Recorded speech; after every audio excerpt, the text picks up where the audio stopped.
धन्यवाद सभापति महोदय कि आपने मुझे इस बिल पर बोलने का अवसर दिया। बेंजामिन फ्रैंकलिन ने कहा था कि when the well is dry we know the worth of water. उनकी कही हुई बात आज सबसे ज़्यादा प्रासंगिक है, क्योंकि आज जलवायु परिवर्तन पूरे देश में एक चर्चा का विषय है और इसका सबसे प्रमुख कारण फॉसिल फ्यूल का इस्तेमाल है। हमारे प्रधानमंत्री ने ग्लासगो समिट में भारत का पक्ष रखा, जिसके अंतर्गत हमारे एमिशन टारगेट्स क्या होंगे, किस प्रकार हम रिन्यूएबल एनर्जी पर ध्यान केंद्रित करेंगे और कैसे भारत जलवायु परिवर्तन के विषय पर एक अग्रणी भूमिका में रहेगा।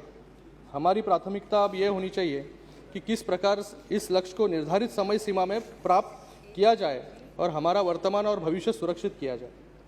आज इस सदन में हम एनर्जी कंजर्वेशन अमेंडमेंट बिल पर चर्चा कर रहे हैं, जो सबसे पहले 2001 में लाया गया था और 2010 में अमेंड हुआ था। आज 12 वर्ष बाद इस कानून का संशोधन किया जा रहा है। देश में ऊर्जा का संरक्षण करना बहुत ही ज़रूरी हो गया है। ऊर्जा का संरक्षण वर्तमान में करने से भविष्य में आने वाली पीढ़ियों के लिए कई प्रकार की समस्याएं कम हो जाएगी। यदि वर्तमान में ऊर्जा संरक्षण नहीं किया गया तो भविष्य में आने वाली पीढ़ियों को काफ़ी समस्या का सामना करना पड़ेगा।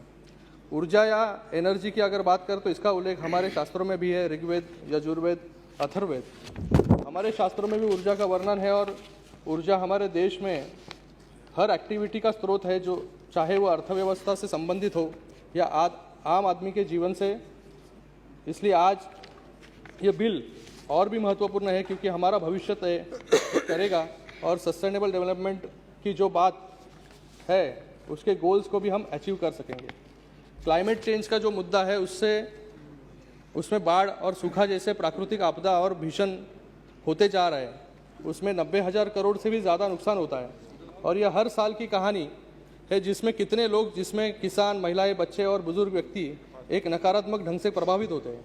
आज सदन में चर्चा और संवाद हो रहा है और मुझे भरोसा है कि सरकार एक सकारात्मक एक्शन प्लान की संरक्षा करेगी, क्योंकि यह विषय राजनीतिक नहीं बल्कि राष्ट्रीय हित और हमारे विकास से संबंधित है।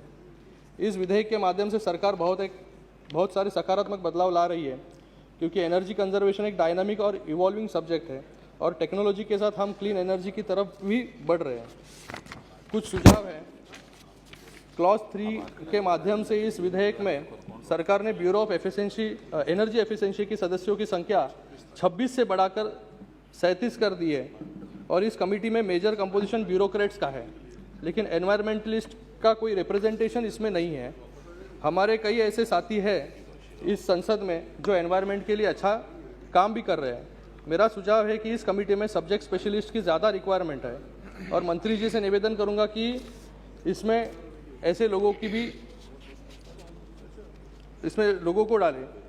इसके अतिरिक्त इस विधेयक में अर्बन लोकल बॉडीज़ और पंचायत का भी कोई प्रतिनिधित्व नहीं है और ऐसे इंस्टीट्यूशंस का दायित्व है सबसे मैक्रो लेवल पर एनर्जी कंजर्वेशन करना। तो मैं निवेदन करूंगा कि इसमें यूएलबी और पंचायत को भी भागीदार बनाया जाए। मेरा पहला सुझाव और एक सुझाव है कि रिन्यूएबल एनर्जी के अंतर्गत सबसे ज़्यादा शेयर सोलर एनर्जी का है, लेकिन वर्तमान में सोलर एनर्जी का प्रयोग सिर्फ इंडस्ट्रियल या कमर्शियल एंटाइटीज़ द्वारा किया जा रहा है और रेजिडेंशियल सेक्टर में अभी भी यह स्कीम पॉपुलर नहीं है। इसका प्रमुख कारण है कि रेजिडेंशियल एरियाज में सोलर प्लांट या रूफटॉप ग्रिड लगाने के लिए किसी भी प्रकार का इंसेंटिव नहीं दिया जाता है और जिस प्रकार आज इस बिल के माध्यम से आप ऑफिस बिल्डिंग्स और रेजिडेंशियल एरियाज को एनर्जी कंजर्वेशन कोड के अंतर्गत ला रहे हैं, वैसे ही रेजिडेंशियल सोलर सब्सिडी या इंसेंटिव के लिए भी सरकार कोई योजना लाए। मेरा और एक सुझाव है कि सरकार द्वारा 50 में से सिर्फ 39 सोलर प्लांट्स को स्वीकृति दी गई है और उसमें से सिर्फ 8 पार्क्स का काम पूरा किया जा सका है और 6 पार्क्स ऐसे हैं कि जिनका पार्शियल कंप्लीशन हुआ है। हमारा लक्ष्य था कि 40 गीगावाट्स का जो अभी भी लक्ष्य हमारा पूरा नहीं हो पाया है। मैं मंत्री जी से निवेदन करूंगा इस मिशन मोड पे पूरा किया जाए। सोलर प्लांट्स लगाने के सबसे बड़ा इशू ज़मीन की उपलब्धता है और इसके लिए सरकार को पीएसयू के सरप्लस लैंड को यूटिलाइज करने की योजना बनानी चाहिए और इसके अतिरिक्त जैसे Cochin airport fully solar plant पर चल रहे हैं, वैसे ही अन्य एयरपोर्ट्स, बस स्टैंड्स, रेलवे स्टेशन को भी सोलर प्लांट्स पर चलाने की योजना बनाने की आवश्यकता है। इसके अतिरिक्त हमारा फोकस अभी तक सिर्फ स्टैटिक सोलर प्लांट्स पर है अब हमें floating solar plants, power plants पर ध्यान देने की आवश्यकता है। और विश्व का सबसे बड़ा solar power plant Madhya Pradesh के खांडवा में नर्मदा नदी पर बनाया जा रहा है। मेरा सुझाव है कि देश के अन्य राज्यों में भी नदियों पर ऐसी सोलर पावर प्लांट्स लगाने की आवश्यकता है, क्योंकि यह न सिर्फ एनर्जी जनरेट करेगी, पर इसका एक टूरिस्ट डेस्टिनेशन की तरह भी विकसित हम कर सकते हैं। जी, अगला है हाइब्रिड मॉडल। मेरा अगला सुझाव है कि हमें अब hybrid model of renewable energy पर ध्यान केंद्रित करने की आवश्यकता है। सरकार ने सोलर विंड हाइब्रिड प्रोजेक्ट की एक योजना बनाई है, लेकिन अब आवश्यकता है कि हम सोलर के साथ अन्य रिन्यूएबल एनर्जी सोर्सेज को भी हाइब्रिड मॉडल पर शुरू किया जाए। जैसे वेस्ट अफ्रीका में नॉर्वे सरकार ने एक सोलर हाइड्रो हाइब्रिड प्रोजेक्ट बना रही है। घाना में वेस्ट अफ्रीका में 400 मेगावाट्स के हाइड्रो सोलर प्लांट्स का निर्माण कर रहे हैं। और उसी तरह से मुझे लगता है कि कल मिथुन जी ने एक उदाहरण दिया कि तेलंगाना में एक सोलर, आंध्रा में सोलर हाइड्रो पावर प्लांट। तो मुझे लगता है कि दिन के वक्त में सोलर प्लांट काम करेगा और रात के वक्त में ग्रेविटी के माध्यम से इलेक्ट्रिसिटी जनरेशन होगा। तो ये एक अच्छा मॉडल है जो हर पूरे देश में रेप्लिकेट करना बहुत ज़रूरी है। फिर उसी के साथ में नाउ प्लीज सर ख़त्म करो सर।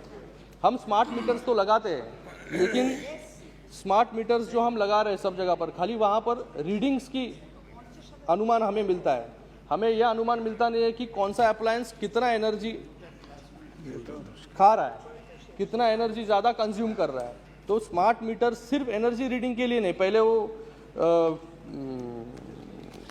जो मीटर्स थे पुराने उसको खाली चेंज करके डिजिटाइज किया गया और उसको स्मार्ट मीटर कहा गया। तो अगर मुझे लगता है कि आने वाले समय में जैसे बाहर के देशों में है कि कौन सा अप्लायंस कितना एनर्जी कंज्यूम कर रहा है, तो एनर्जी सेविंग के लिए हम प्रयत्न कर सकते हैं और एनर्जी कम यूटिलाइज हो सकता है। सर खत्म, last point. International best practices bringing in here learning outcomes from other countries on energy efficiency measures could be relevant to maximize the gains from energy efficiency. For example, Japan has developed a carbon reduction reporting system for small and medium enterprises, which involves both mandatory and voluntary reporting to the Tokyo Municipal Government. Based on these inputs, the Tokyo Municipal Government then educates the SMEs about EE strategies to gear them in a desirable direction. In Curitiba, Brazil, an improved public transportation system has led to one of the lowest per capita gasoline consumption in Brazil despite the second highest car ownership rate. तो इन सुझावों के साथ मैं अपनी बात समाप्त करता हूँ और ये बहुत अच्छा विधेयक है कि मैं इसको माननीय मंत्री जी कुछ सुधारों की भी आवश्यकता है। मैं उम्मीद करता हूँ